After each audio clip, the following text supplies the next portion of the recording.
नमस्कार, खबरों का पंचनामा देख रहे हैं आप। मैं हूं आपके साथ पूजा। हम लेकर आए हैं देश और दुनिया की 5 बड़ी खबरें, जिसपे चर्चा के लिए मेरे साथ स्टूडियो में मौजूद हैं कैपिटल टीवी के editor in chief doctor Manish Kumar. Doctor साहब, बहुत बहुत स्वागत है आपका। धन्यवाद। सबसे पहले नजर हेडलाइंस पर। अब हर साल 25 जून को मनाया जाएगा संविधान हत्या दिवस। गृह मंत्री अमित शाह ने की बड़ी घोषणा। सरकार ने जारी की अधिसूचना। फैसले से बौखलाई कांग्रेस पार्टी।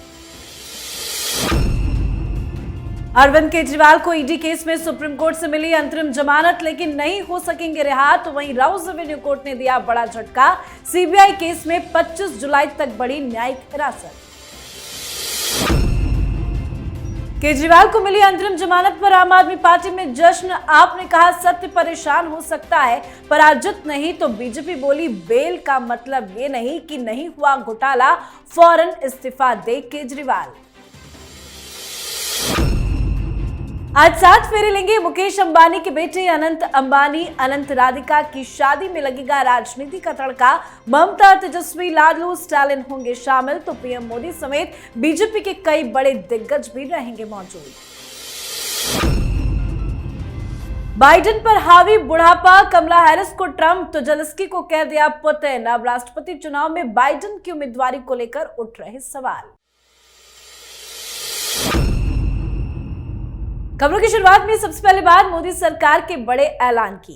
केंद्र सरकार ने हर साल 25 जून को संविधान हत्या दिवस के रूप में मनाने का बड़ा फैसला लिया है। हर साल 25 जून को देश उन लोगों के महान योगदान को याद करेगा जिन्होंने 1975 के इमरजेंसी के अमानवीय दर्द को सहन किया था। 25 जून को संविधान हत्या दिवस के रूप में मनाने को लेकर भारत सरकार की ओर से अधिसूचना भी जारी कर दी गई है। अमित शाह ने इसकी जानकारी दी है। अधिसूचना में लिखा गया है कि 25 जून 1975 को आपातकाल की घोषणा की गई थी। उस समय की सरकार ने सत्ता का घोर दुरुपयोग किया था और भारत के लोगों पर जातियां और अत्याचार किए थे। भारत के लोगों को देश के संविधान और भारत के मजबूत लोकतंत्र पर दृढ़ विश्वास है। इसीलिए भारत सरकार ने आपातकाल की अवधि के दौरान सत्ता के घोर दुरुपयोग का सामना और संघर्ष करने वाले सभी लोगों को श्रद्धांजलि देने के लिए 25 जून को संविधान हत्या दिवस घोषित किया है और भारत के लोगों को भविष्य में किसी भी तरह से सत्ता के घोर दुरुपयोग का समर्थन नहीं करने के लिए पुनः प्रतिबद्ध किया है। संविधान हत्या दिवस का ऐलान, फैसला कितना बड़ा है? कांग्रेस पार्टी क्यों चिढ़ गई है? घूमते रहे अब संविधान लेकर के हाथ में। राहुल गांधी एक लाल काला कोई डायरी लेकर के घूम रहे हैं, बता रहे हैं कि वह हिंदुस्तान का संविधान है, इसको बचाना है। तो संविधान को बचाना है तो फिर संविधान हत्या दिवस में पूरी तरीके से कांग्रेस पार्टी को शामिल होना चाहिए, लेकिन ना, जैसे ही इसकी घोषणा हुई इनको मिर्ची लग गई। क्यों? कि कांग्रेस पार्टी को उनके कुकर्मों को याद कराया जा रहा है। हिंदुस्तान में अगर संविधान की किसी ने हत्या की तो वो इंदिरा गांधी ने की। अगर हिंदुस्तान में डेमोक्रेसी को कभी किसी ने खतरे में डाला वो कांग्रेस पार्टी ने डाला, और यही राजनीति का खेल है। नहले पे दहला आज अमित शाह ने मारा है। और अब दिक्कत क्या है इसमें कि जो इंडी गठबंधन के सारे लोग हैं ये सब डंडा खा करके जेलों में बंद थे इमरजेंसी के दौरान, चाहे वो लालू यादव हो, तेजस्वी यादव के पिता, या फिर अखिलेश यादव के पिता स्वर्गीय मुलायम सिंह हो, चाहे नीतीश कुमार हो, चाहे बहुत सारी पॉलिटिकल डीएमके हो, इवन शिवसेना वाले हो। इन लोगों की कहानी यही रही है कि इमरजेंसी के दौरान कांग्रेस के हाथों इनका, इसको कह सकते हैं कि इनको कई सारे लोगों को तो वेश वगैरह बदल करके बिल्कुल अंडरग्राउंड रहना पड़ा था। तो ये सारी चीज़ें जो हो रही है, राहुल गांधी के जो नटखट वाले राजनीतिक स्वरूप, बालक बुद्धि, तो उन बालक बुद्धि को एक करारा जवाब दिया गया है। इस मुद्दे पे इंडी गठबंधन भी बटेगा और देश को कांग्रेस पार्टी का काला चेहरा वो साफ साफ दिखाई देगा। जी, अब बात करते हैं भ्रष्टाचार के मामले में तिहाड़ जेल में बंद दिल्ली के मुख्यमंत्री अरविंद केजरीवाल पर सुप्रीम कोर्ट की मेहरबानी की। सुप्रीम कोर्ट ने आज केजरीवाल को ईडी के मामले में बड़ी राहत देते हुए अंतरिम जमानत दे दी है। साथ ही ईडी की ओर से उनकी गिरफ्तारी के मामले को बड़ी बेंच को सौंप दिया गया है। हालांकि आज केजरीवाल को अंतरिम जमानत मिली, उससे वो जेल से बाहर नहीं आ पाएंगे क्योंकि इस समय वो सीबीआई के भी गिरफ्त में है। उन्होंने जमानत के लिए दिल्ली हाईकोर्ट का रुख भी किया है। हाईकोर्ट 17 जुलाई को केजरीवाल की जमानत पर सुनवाई करेगी। उसी दिन ये तय होगा कि केजरीवाल जेल से बाहर आ पाएंगे या नहीं। लेकिन आज केजरीवाल को राउज एवेन्यू कोर्ट से भी बड़ा झटका लग गया। राउज एवेन्यू कोर्ट ने सीबीआई केस में 25 जुलाई तक केजरीवाल की न्यायिक हिरासत को बढ़ा दिया है। तो राहत कम आफत ज्यादा केजरीवाल के सामने खड़ी हो गई है। सुप्रीम कोर्ट से अंतरिम जमानत, लेकिन सीबीआई के केस में कस्टडी बढ़ा दी गई है। क्या क्या हुआ आज कोर्ट में? देखिए, कोर्ट में आज अजीबोगरीब फैसला हुआ। आज सुप्रीम कोर्ट ने फिर से जिस तरीके से एक आरोपी को चुनाव में पार्टिसिपेट करने के लिए आपने रियायत दी, बस इस आधार पे कि वो मुख्यमंत्री है, तो कल तो आप किसी भी आरोपी के लिए ये काम करेंगे, ऐसी उम्मीद की जानी चाहिए। क्या होगा ऐसा? सुप्रीम कोर्ट की तरफ से बार बार केजरीवाल को जो स्पेशल ट्रीटमेंट दिया जा रहा है, अब स्पेशल ट्रीटमेंट क्यों? क्योंकि अभी तक सेक्शन 19 के तहत ये जो गिरफ्तारी के कानून हैं उनको इंटरप्रेट करने के लिए अभी तक सुप्रीम कोर्ट के जजेस का ध्यान नहीं गया था। केजरीवाल के केस में चला गया और जजमेंट भी बड़ा, उसको कह सकते हैं कि बड़ा पेचीदा सा लग रहा है। आपने कहा कि ये हम नहीं कर सकते, बड़ा बेंच करेगा कि ये जो गिरफ्तारी है वो सही है या नहीं है, कानून का इंटरप्रिटेशन कैसे हो। और जब आपने हायर बेंच को दे दिया तो फिर इंटरिम राहत क्यों दे दी, बेल क्यों दे दिया? और वो भी जानते हुए कि ऑलरेडी ये सीबीआई के केस में जेल में बंद है, वैसे भी वो बाहर नहीं आएगा। तो क्या हो रहा है? बार बार अगर इस तरीके से चाहे हेमंत सोरेन का मसला हो या फिर अरविंद केजरीवाल का मसला हो, नेताओं को यह राहत दी जाएगी तो लोगों का न्याय व्यवस्था पर से विश्वास उठेगा। लोग यही कहेंगे कि जिसके पास पैसा है, जिसके पास रसूख है, जो पॉलिटिशियन है, जो बड़े लोग हैं, उनका ये सिस्टम कुछ नहीं बिगाड़ सकता है। वो ताल ठोक के चोरी करेंगे, ताल ठोक के भ्रष्टाचार करेंगे, क्राइम करेंगे और सुप्रीम कोर्ट के जजेस इसी तरीके से उनके लिए रास्ता बनाते रहेंगे। तो खैर, सुप्रीम कोर्ट का फैसला है, मानना तो पड़ेगा ही, लेकिन जो मन में बात आती है, जो जनता के बीच बातचीत होती है, वो मैं आपको बता रहा हूं। दूसरी चीज, यहां से राहत तो मिली लेकिन हाईकोर्ट ने लटका दिया। अब 25 तारीख तक के लिए एक्सटेंशन दिया गया है, 17 तारीख को सुनवाई है और वहां सबूत पे सबूत मिल रहे हैं, व्हाट्सएप चैट मिल रहा है, वहां पूरा मनी ट्रेल जो है वो पता चल रहा है और कानून जो है वो अपने हिसाब से, वो कभी कभी कुछ लोग कहते हैं कि भाई कानून वाकई अंधा होता है, वो पट्टी लगाई हुई होती न्याय की देवी, तो उसको कुछ दिखाई नहीं देता है। तो शायद सुप्रीम कोर्ट में थोड़ा ज़्यादा ही काला पट्टा जो है वो आँख के ऊपर इतना ज़्यादा है कि सबूत नज़र नहीं आ रहे हैं, इसलिए इनको छोड़ा जा रहा है। चीफ मिनिस्टर है, पूरी दुनिया की नज़र है और अगर उसको इस तरह की राहत मिलेगी, इस कानून व्यवस्था पे कोई यकीन करना बंद कर देगा। बिल्कुल। तो केजरीवाल को राहत मिली है पर रिहाई नहीं हुई है। तो वहीं सुप्रीम कोर्ट के इस फैसले को लेकर आम आदमी पार्टी के नेता जश्न मना रहे हैं। आम आदमी पार्टी की तरफ से आज कई सारे प्रेस कॉन्फ्रेंस किए गए। आतिशी ने बीजेपी पर निशाना साधते हुए कहा कि बीजेपी को पता था कि राउस एवेन्यू कोर्ट के बाद सुप्रीम कोर्ट से भी जमानत मिल जाएगी, इसलिए उन्होंने एक और साजिश रची और सुनवाई से पहले अरविंद केजरीवाल को गिरफ्तार सीबीआई की तरफ से करा दिया। तो वहीं बीजेपी ने कहा कहा कि अरविंद केजरीवाल को मिली अंतरिम जमानत केवल कानूनी पहलू का हिस्सा है, उन्हें अब अपने पद पर रहने का कोई अधिकार नहीं है। बांसुरी स्वराज ने कहा कि अरविंद केजरीवाल सबको गुमराह करने की कोशिश कर रहे हैं, वो इस्तीफा देने को तैयार नहीं है।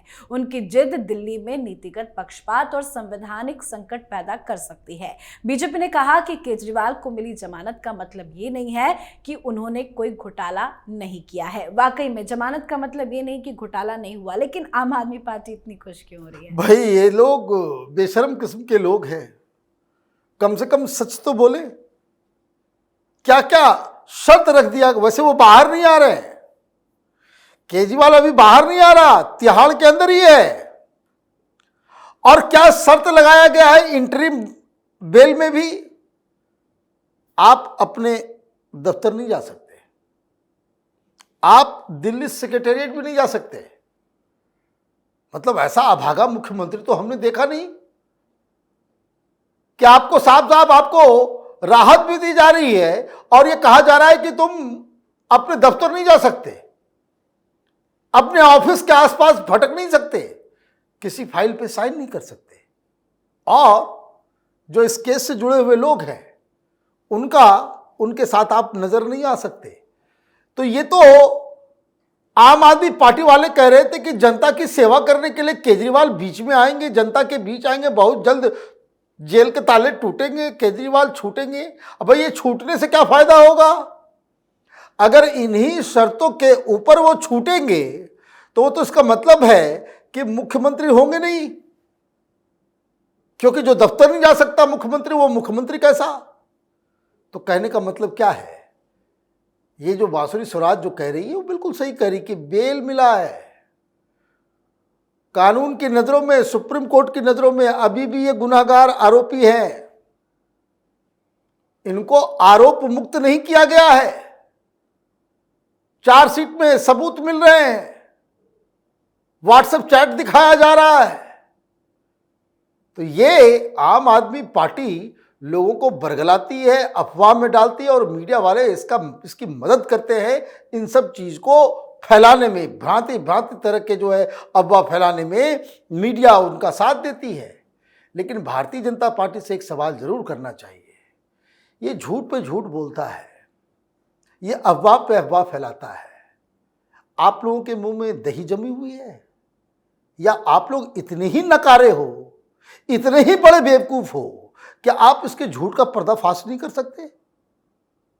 ऐसे तो बोलते भाई बहुत पावरफुल सरकार है, आपको रोज ये बेवकूफ बना रहा है।